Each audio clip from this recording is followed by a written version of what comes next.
반갑습니다. 구름책방입니다. 두한국 연대기 5번째 이야기를 시작하도록 하겠습니다. 열왕기는 남북 분열왕국 시대의 역사를 기록한 책이지만 선지자들에 관한 이야기가 매우 자주 등장을 합니다. 열왕기 상하를 전체로 놓고 보면 그 딱 가운데에 엘리야와 엘리사 이야기가 배치되어 있습니다. 그것도 매우 길게요. 왕들의 이야기 사이에도 선지자들의 이야기가 쉬지 않고 등장합니다. 아마 이건 열왕기를 기록한 이들의 특별한 관심사를 반영하는 부분이라고 할 수 있을 겁니다.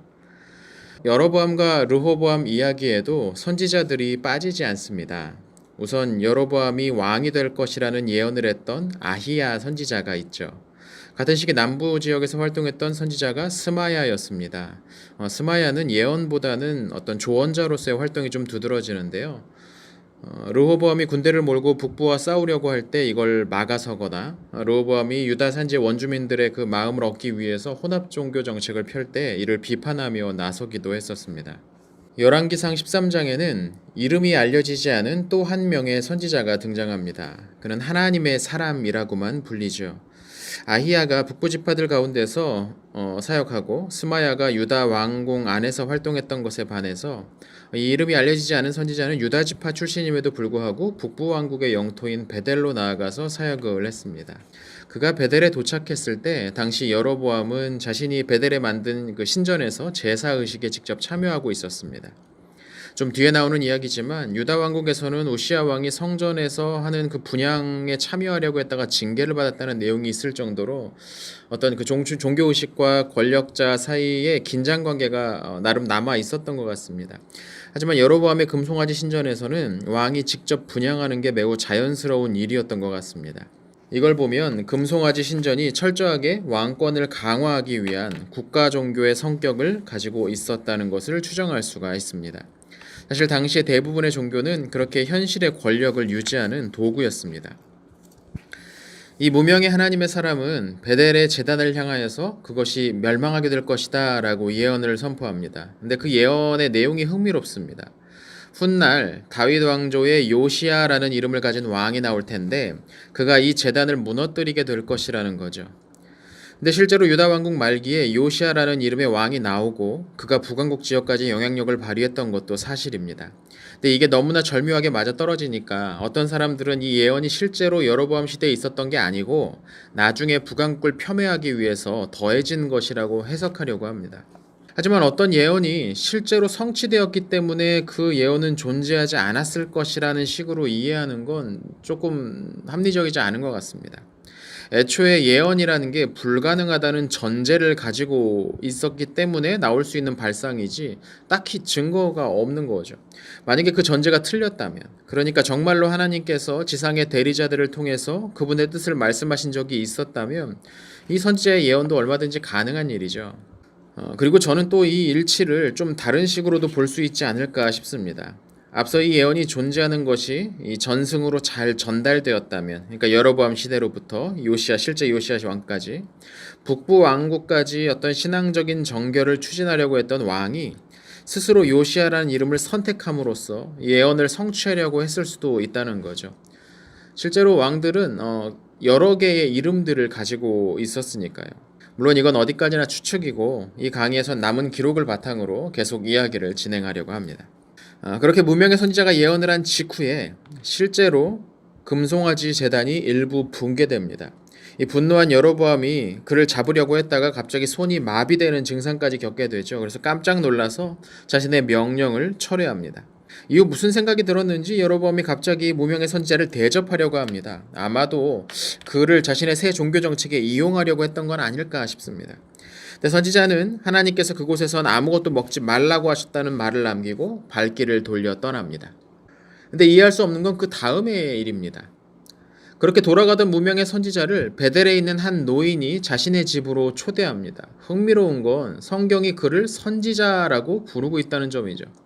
그 베델의 노 선지자는 유다로 돌아가고 있는 무명의 선지자를 자신의 집으로 초대하려고 합니다. 이를 위해서 하나님께서 자신에게 그를 영접하라고 말씀하셨다고까지 말하죠. 근데 성경은 이게 거짓말이라고 말합니다. 하나님이 그렇게 하셨다니까 유다에서 온 무명의 선지자가 그의 집으로 들어가서 먹고 마십니다. 그리고 그때 갑자기 베델의 노 선지자에게 하나님의 말씀이 임해서 유다에서 온 선지자가 베델에서 아무것도 먹고 마시지 말라는 하나님의 말씀을 어겼다고 책망을 하는 겁니다. 이거 뭔가요?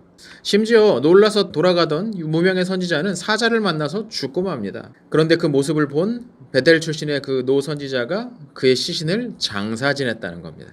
이 이야기를 보면 수많은 질문들이 떠오릅니다. 이 베델의 노 선지자는 정말로 선지자인가? 유다에서 와서 호기롭게 여로보암의 제단의 파멸을 선포했던 그 무명의 선지자의 죽음은 또 이거 어떻게 이해해야 되는지. 저는 누가 진짜냐 가짜냐를 좀 뒤로 미루고 이 에피소드의 구조가 담고 있는 메시지에 집중하는 게 좋다고 생각합니다. 이런 거죠. 유다에서 온 선지자는 여로보암 앞에서 두 가지 하나님의 말씀을 전합니다. 하나는 여로보암이 만든 제단이 파멸될 것이다 라는 것과 또 하나는 하나님이 자신더러 여기서 아무것도 먹지 말라는 것이었죠. 그런 그가 베델에서 음식을 먹고 죽게 된 겁니다. 두 번째 하나님의 말씀이 확실히 이루어진 거죠. 이 사건은 그가 앞서 예언했던 제단의 파괴 또한 반드시 이루어질 것임을 보여주는 일종의 증표가 아니었을까 싶습니다. 그가 하나님의 말씀을 어긴 채로 죽어서 천국에 갔는지 아닌지는 본문의 관심사가 아니라는 말씀입니다. 저는 또 이 에피소드가 여로보암의 종교 정책이 북부 지파들 안에서도 일정한 저항이 있었음을 암시해 주는 게 아닌가라고 생각합니다. 비록 우발적인 충돌로 르호보암으로부터 갈라져 나왔지만 다윗과 솔로몬 시대 북부 지역 역시 번영과 안정을 누렸던 것은 분명하니까요. 모두가 여로보암에게 충성을 했던 것은 아니었을 겁니다. 그게 터져 나왔던 것이 베델 제단 사건이 아니었을까. 아마도 이런 이유 때문에 르호보암이 남쪽에서 이집트의 공격으로 어려움을 겪는 동안에 적극적으로 여로보암이 군사적인 움직임을 보이지 못했던 것이 아닌가 싶습니다. 물론 그 사이에도 양국 사이의 소규모의 국지전은 계속되었던 것으로 보입니다. 하지만 생각만큼 큰 전쟁이 벌어지지는 않았던 것 같습니다. 양쪽 다 나름의 문제를 해결하기 위해서 바빴던 것이죠. 그러는 동안 르호보암이 세상을 떠납니다. BC 913년의 일입니다. 왕위는 르호보암과 압살롬의 손녀였던 마할라 사이에서 태어난 아비야가 이어받습니다. 르호보암 때와 달리 왕이 주기에는 별다른 문제가 없었습니다. 왕이 교체되는 시기는 위기의 시기이기도 합니다. 내부적으로 새로운 왕이 어떤 통치를 펼칠지 사람들이 기대와 우려를 함께 가지게 되는 시기이거든요. 또 적대국의 입장에서는 그런 어떤 불안한 시기는 공격을 개시하기 매우 좋은 기회로 여겨졌을 겁니다. 역대기 13장을 보면 여로보암과 아비야 사이에 벌어졌던 대규모 전쟁에 관한 기록이 실려 있습니다. 여기를 보면 당시 아비야가 40만 명, 또 여로보암이 80만 명의 군대를 모아 마주했다고 하는데요. 사실 이 숫자는 굉장히 좀 지나칠 정도로 커 보입니다. 심지어 전쟁의 결과로 북왕국에서 50만 명이 사망했다고도 말을 해요. 근데 시대적 배경을 생각해 보면서 당시 인구를 가늠해 보면 이 정도의 성인 남성이 한 번 죽으면 그건 그냥 국가 멸망이죠. 2차 세계대전 전체 기간 동안 프랑스군 사망자가 24만 명 정도였습니다. 또 미국군 사망자가 40만 명이었어요. 한 차례 전투에서 50만 명이나 사망했다는 건 이게 당시의 무기 수준을 봐도 조금은 어렵지 않나 싶습니다. 아마 역대기 기록자의 의도는 유다 왕국이 북부 왕국보다 상대적으로 열세였다는 것을 강조하면서 2대1이잖아요. 그럼에도 불구하고 하나님의 도움으로 승리할 수 있었다고 말하기 위함인 것 같습니다.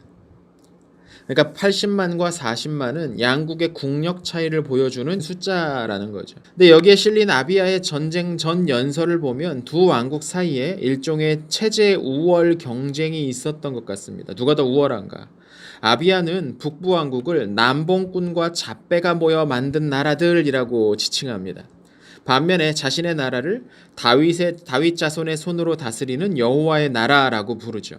물론 이걸 정리해서 기록한 후대의 관점이 어느 정도 반영되었을 수도 있습니다. 역대기는 보통 포로기 이후에 쓰였다고 보는데 이 사람들은 대개 유다 왕국에서 끌려갔던 사람들, 그들의 후손이었으니까요. 사실 모든 역사 기록이 다 그런 성격을 가지고 있긴 합니다. 아비야의 선전 포인트 중 하나는 유다 왕국엔 성전이 있었다라는 겁니다.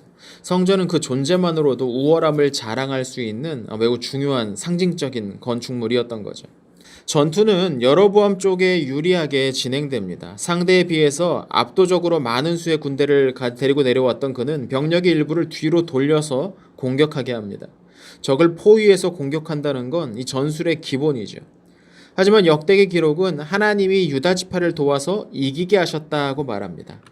어쩌면 앞서 모두가 들을 수 있도록 했던 그 아비야의 연설이 북부 왕국의 병사들의 사기를 꺾는데 영향을 끼쳤을지도 모르겠습니다. 여튼 여로보암은 큰 타격을 입고 물러섭니다. 그리고 야비야는 양국의 국경지대에 있었던 베델, 여사냐, 에브론 등의 땅들을 빼앗는 데 성공합니다. 하지만 여로보암의 위기는 이게 끝이 아니었습니다.